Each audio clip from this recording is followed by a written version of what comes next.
السلام عليكم ورحمة الله وبركاته، ازيكم يا حبايبي؟ عاملين ايه؟ يا رب تكونوا بخير. يا جماعة ان شاء الله بإذن الله النهاردة احنا هنراجع على الوحدة التانية وهنشتغل على أول درس. احنا مش هنشرح لأن بالفعل في شرح فيديوهات للكلام ده. احنا ببساطة احنا هنفكر بعض بالأسئلة وهنحل مع بعض شوية بحيث ان احنا يعني نحل المشكلة بتاعتنا، هي العقدة بتاعتنا. احنا ممكن نبقى قاعدين وفاهمين كل حاجة بس مش عارفين نحل كويس. انا جاي يا جماعه يعني واخدين من وقتنا عشان نساعدكم، فاتمنى ان انتوا يعني نكون خفاف عليكم. فعايز ناس كده تركز معايا وطلابنا حبايبنا كده يعني ايه. يعني نتمنى ان احنا نفيدكم باي حاجه يعني. تعال كده نبدا مع بعض. احنا بنتكلم عن الوحده بتاعتنا اللي هي ليزا ليمو، اللي هي القطع المأكولات والمشروبات والكلام ده. عشان نبقى فاهمين مع بعض ومذاكرين مع بعض، انت عندك طبعا في الوحده دي ثلاث افعال اساسيه. اولهم فيرب مونجي ياكل، وتانيهم فيرب بوار يشرب، وبعد كده فيرب بخوندر اللي هو معناه يأخذ أو يتناول. طبعا عندك فيرب مونجي، عندك فيرب بوار، وعندك فيرب بخوندر. انت عندك الأفعال دي تصريفاتها موجود في المذكرة، بس كده كده تصريفات الأفعال احنا عاملين ليها قاعدة بنحفظها بيها أو فاهمينها بيها. تعالى إن أنا أقول لك برضو خلي بالك إن الأفعال اللي هي مونجي وبوار يأكل، والأكل والشرب عامة لازم يتجزأ، بياكل التي والضلال والضلال والدي. الدي ودي مع المذكر، هي دي مع المذكر، والضلة مع المؤنث، والضلة بصرف عن المتحرك، والدي اس مع الجمع اللي هي دي وضلة وضلة بصرف. كل واحدة فيهم بستخدمها على حسب الاسم اللي بعد النقط. طبعا دلوقتي احنا اتفقنا ان اللي ياكل ويشرب ويشتري بياخد ادوات تجزئه، لان انت منطقيا لما تيجي مع ياكل هياكل الحاجه اللي في الدنيا كلها ولا هياكل جزء؟ هياكل جزء. واحد بيقول لك انا عايز اشرب انا هشرب ميه، هيشرب الميه اللي في الحنفيه كلها ولا يشرب شويه ميه؟ يشرب شويه ميه. حد جاي يقول لك مثلا انا هاكل بيتزا، هاكل البيتزا اللي في الكوكب كله ولا هاكل حته قطعه ولا اتنين ولا ثلاثه؟ يبقى معنى ذلك ان الاكل والشرب لازم يجزأ، ما عدا مع الافعال طبعا اللي احنا حافظينها، اللي هو ايميل وبريفيريا واوبريل ديتستي، اللي هو يحب ويعشق ويكره ويفضل. الافعال ديت لازم تاخد اللي الله وليه طبعا. يعني لما تيجي تقول مثلا انا بحب، هتقول انا بحب اللحمه ولا بحب من اللحمه؟ واخد حته لحمه تحبها؟ اكيد لا، ما بينفعش تتجزأ. اللي بيحب ما بيجزأش يا حبيبي. ايميل وبريفيريا واوبريل ديتستي ثوابت له الله دي. حلو الكلام؟ طيب تمام. يبقى انا عندي الافعال ياكل ويشرب ويشتري ويريد والكلام ده بياخد ادوات تجزئه اللي هي دي والضلال والبص والقياس مع الاكل والشرب. وقلنا ملحوظات برضو ان انت عندك بص اهو، عندك النفي والكميه. طبعا الكلام ده احنا خدناه في الوحده الاولى. النفي والكميه تحول الى دو لما تيجي تنفي. نفي وكميه دو، التجزئه يا جدعان في النفي والكميه دو. عند النفي تحول ادوات التجزئه الى دو، اللي هي دي اي ودي اوصف، ما عدا في حاله وجود فيرب اتر طبعا، لان اتر ما بياخدش تجزئه. يبقى تاني كده هتكلم براحه اهوت. الافعال بتاعت الخاصه بالوحده بتاعت الاكل والشرب اللي هي مونجي ياكل، وبار يشرب، واشتي يشتري، وبالوار يريد. الافعال دي لازم تاخد ادوات تجزئه اللي هي الدي والضلال والضلال اوصف دي. طب امتى بحولها للدو اللي هي دي اي ودي ابصرف؟ في حالتين، نفي وكميه. نفي وايه؟ وكميه. طيب الكلام ده عندك اهوت بقول لك تستخدم اداه تجزئه مع فيرب فير كده كده. امام الصفه الجامعه تحول الى دو، دي ملحوظه. يقول لك امام الصفه الجامعه تحول الى دو اذا سبقها ظرف كميه تحول الى دو، وهكذا. زي ايه؟ زي اشتي وغوندر والكلام ده كله. طيب تعال نحل عشان نفهم. كان عشان احنا زهقنا شرح اصلا في الموضوع ده، زهقنا وفي واحده بتشرح الكلام ده، فيعني ايه عشان ما نكترش في الكلام. بيقول لك جو مانج، انا باكل نوت فريز. لما يجي ياكل هياكل الفراوله اللي في الدنيا كلها ولا جزء؟ لا، هياكل جزء. فانا عايز دي ودولار دول ابصر في دي، فانا هنا كلمه فريز دي مؤنثه فانا اخد لها دولار. ايه اللي عرفني هي مؤنث يا عم؟ فيها او في الاخر يعني فيها او. السؤال اللي بعده بيقول لك احمد نومانج طا. يا عم ده انت عندك فيرب مونجي، ايوه مونجي، بس هنا منفي. بادو عشان النفي. فيرب مونجي طبعا التجزئة بتتأثر بالنفي. بيقول لك ما مير نو مانجي باد، هتبقى دي أبوستروف بقى عشان في فويال في متحرك بعد النقط، هستخدم دي أبوستروف. فهي القاعدة بتاعتي بتقول عند النفي نحول آلات النكرة وأدوات التجزئة إلى دو دي إي ودي أبوستروف ما عدا في حالة وجود فعل إتر. تمام. هنا بيقول لك إيه المانج، الكلمة اللي بعد النقط هنا مذكرة معناها بات، معناها مكرونة، فناخد لها الدي اللي هي الدي أو إس. اللي بعده بيقول لك جو نو مانج با، عندي هنا مانج بس جاي ايه با، يبقى با دو دي اي يا دي او دي او. طب ليه يا عم مش هتاخد ابوستروف؟ لان انا عندي هنا الياور اولها ساكن. اربع كلمات في المنهج وعملوا كساكن: الهوكي اللي هي الاوكي، والاوند بال اللي هي الهاند بول، واليوجا اللي هي اليوجا، والياور. اول حرف فيهم ساكن مش متحرك. خلي بالك عشان ما اروحش في 60 داهيه. يبقى الهوكي والهاندبول واليوجا والياور عملوا كساكن. بيقول لك المانج نقطات، انا عندي هنا مكرونه هنا جمع فناخد لها دي. بيقول لك نو مانجو كونفتير، كلمه كونفتير طبعا فيها او مؤنثه فناخد لها دولار. ما تنساش يا حبيبي ان احنا قلنا لك كل ما هو مسكر مذكر زيك كده. كل ما هو مسكر مذكر ما عدا كلمه كونفتير هي المؤنثه. تمام. اللي بعده بيقول لك هنا ترو، هنا هات يا باشا. ترو دي كميه، وفي النفي والكمية بنحول الأداة لدو دو اللي هي دي او. أي. عند النفي نحول أداة النكرة والتجزئة إلى دو، زيها زي الكمية بالظبط، نفي وكمية. السؤال اللي بعده هنا بيقول لك اون في نوت سكي، في هنا فيرب فير بياخد دوت فتبقى جي اللي هي جي. السؤال اللي بعده بيقول لي جو بوا اسي، اسي دي معناها ما يكفي، ما يكفي دي كمية، والكمية تحول أداة التجزئة إلى دو، تبقى دي أبوصف عشان في فويال في متحرك. هنا بيقول لك إليا بوكو، بوكو دي معناها كثيرا، دي كمية، والنفي والكمية بيحول أدوات التجزئة للدو، تبقى دو غلط. بيقول لي جو في أشتي نوت بان، هيشتري العيش، أشتي دي معناها يشتري، هيشتري العيش اللي في الدنيا كله ولا هيشتري جزء؟ لا هيشتري جزء، يعني هيشتري العيش اللي في الكوكب، هيشتري شوية عيش. شوية دي يعني أداة تجزئة، وبما إن هنا الباء هنا مذكرة فتبقى دي يا دي. تي في دي تينيس، أنا عندي هنا فيرب فير أهو، فير ده بياخد دو هات فتبقى دي تينيس عشان مذكرة. اللي بعد يقول له نو بيفون لي، بيفون بيفون دي معناها بنشرب، ولا اللغتين في الصباح إحنا بنشرب لبن. هل هتشرب اللبن اللي في الجنب في الدنيا كلها؟ أكيد لأ. هشرب شوية لبن. شوية ليه يبقى أنا عايز دي وضغط تجزئة، تبقى لازم اللبن هيتجزأ. اللي بعد يقول لي جو نيم با اشتي، انا ما بحبش اشتري سكر. سكر دي اللي هي سكر، ما بيحبش يشتري سكر. هنا هيشتري سكر اللي في الكوكب ولا جزء؟ هنشتري شويه كيلو 2 كده، جزء اكيد، فهتبقى دي اللي هي دي. يبقى دلوقتي الاكل والشرب بيتجزأ، اللي دي الادوات التجزئه اللي هي دي وضلع صوف ليه. طيب وبيتاثر بالنفي والكميه تبقى دو اللي هي دي اي ودي ابوستروف. يعني هنا شوكولا اسمها شوكولاته، ما اسمهاش شوكولاته، اسمها شوكولا. الشوكولا هنا مذكره فناخد لها دي يا دي. تمام اللي هي ديو. بيقول لي ابورتي موا نوت ري، هات لي ري اللي هو رز، هات لي الرز اللي في الدنيا كله ولا هات لي شويه؟ هات لي شويه. فهنا عايز ادوات تجزئه هتبقى دي عشان يري مذكره. السؤال اللي بعد بيقول لي مامر اشيت نوت فارين، فارين دي يا حبيبي معناها دقيق، والدقيق دي ده مؤنث في اول اهو فهناخد دولار. السؤال اللي بعد بيقول لي اهو. بس يا باشا جينا بقى للافعال اللي ليها قاعده لوحدها في كوكب لوحده. اللي هو بيقول لي ما سير بريفير اهو، aimer ou préférer ou adorer ou détester لو لا لي.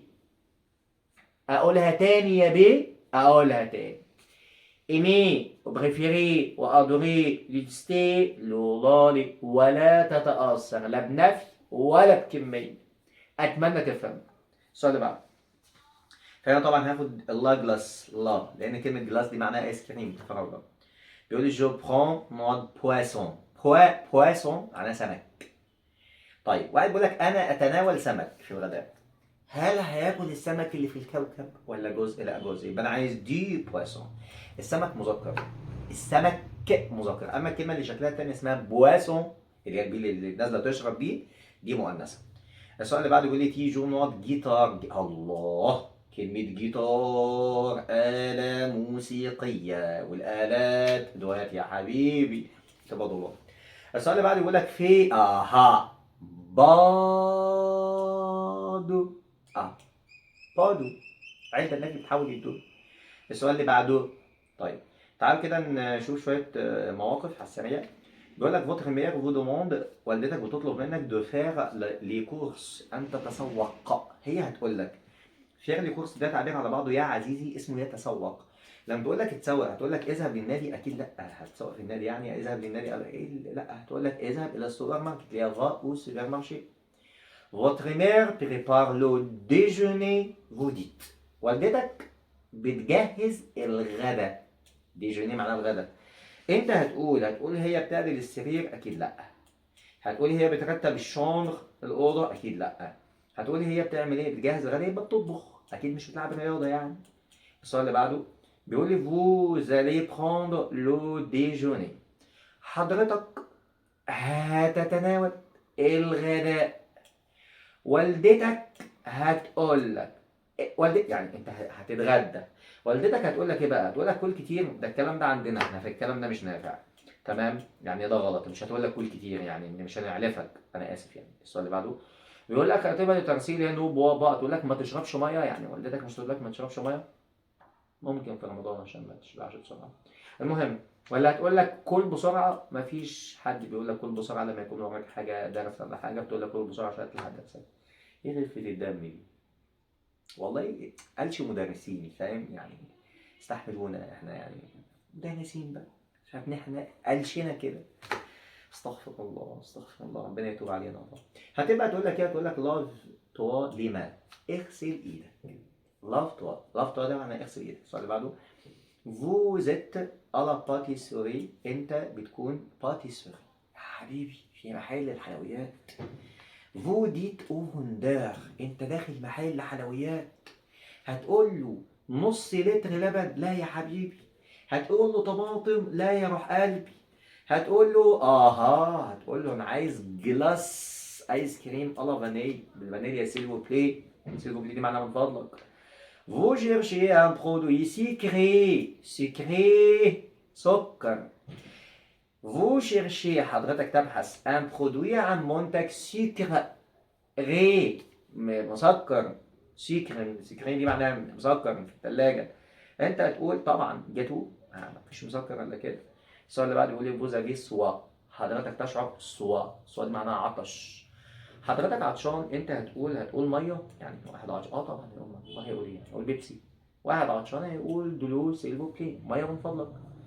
طيب السؤال اللي بعده بيقول لي فو زيت على بولونجيري، انت بتكون في المخبز.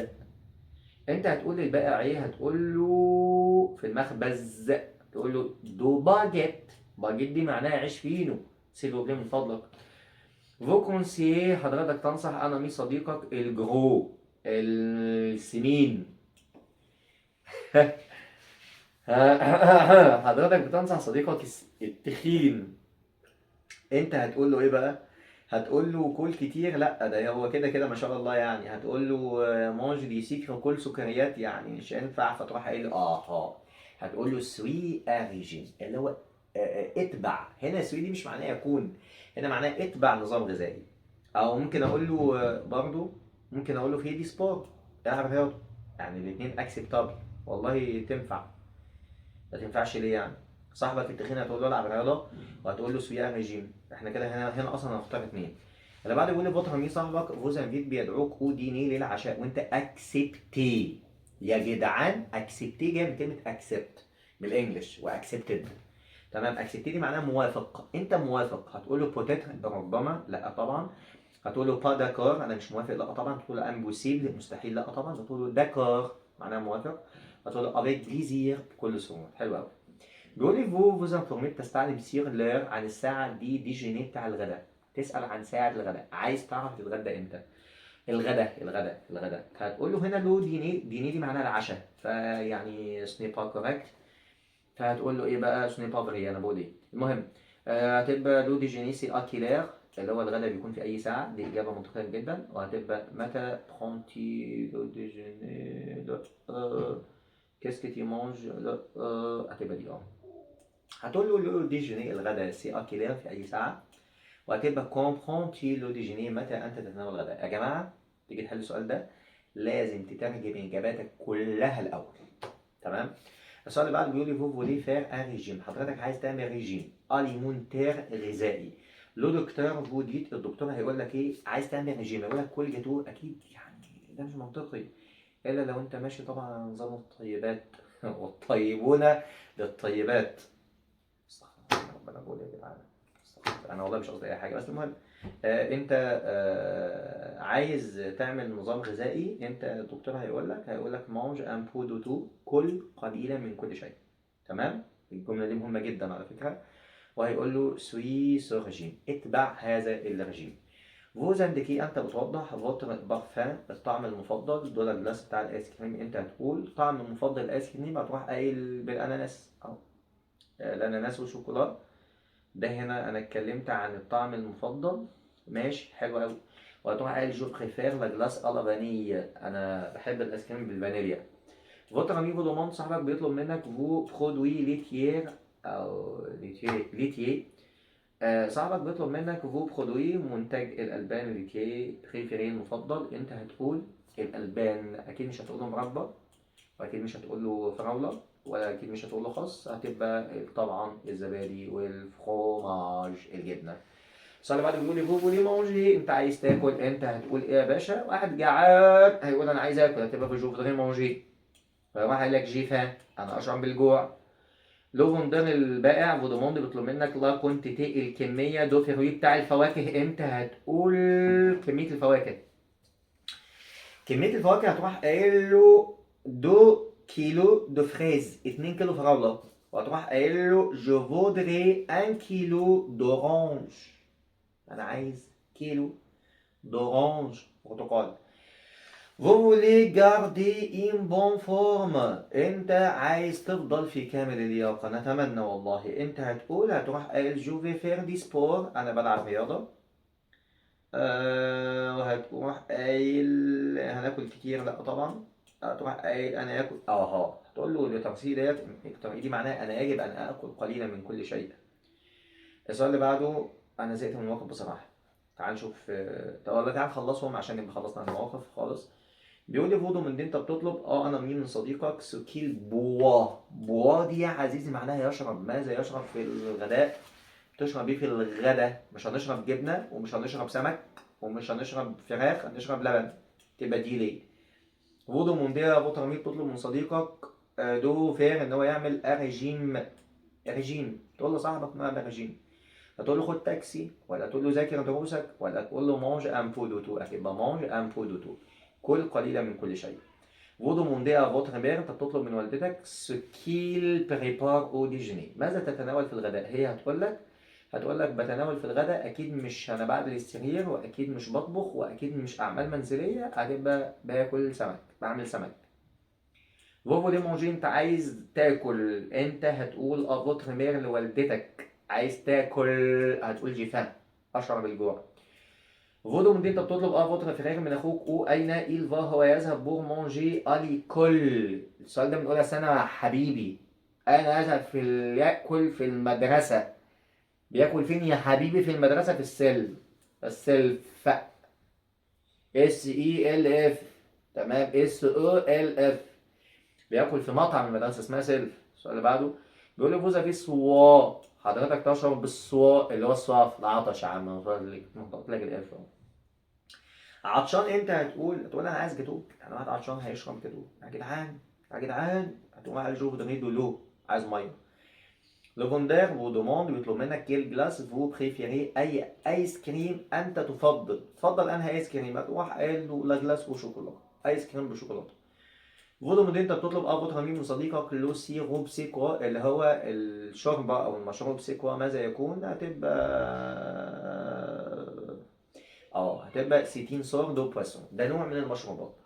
فودامون دي انت بتطلب فوتر فرير من اخوك كيل بواسون، اي مشروب هو يتناول. هو هيقول لك هتبقى دو لا ليموناد، ده المشروب طبعا. فودامون دي انت بتطلب فوتر فرير من والدتك سكيل في، ماذا هي تفعل الا كوزين في المطبخ؟ هي هتجاوب بتعمل ايه في المطبخ، مش هتقول لك بركب الملابس، مش هتقول لك انا مش عارف اعمل ايه. هتبقى جو بريبار لو روبا، انا بجهز الوجبه. وديتستي، انت تكره ليزا ليمون سكري، الاطعمه السكريه، انت هتقول ما بتحبهاش، هتروح قايل جو نيم با لو ديسير.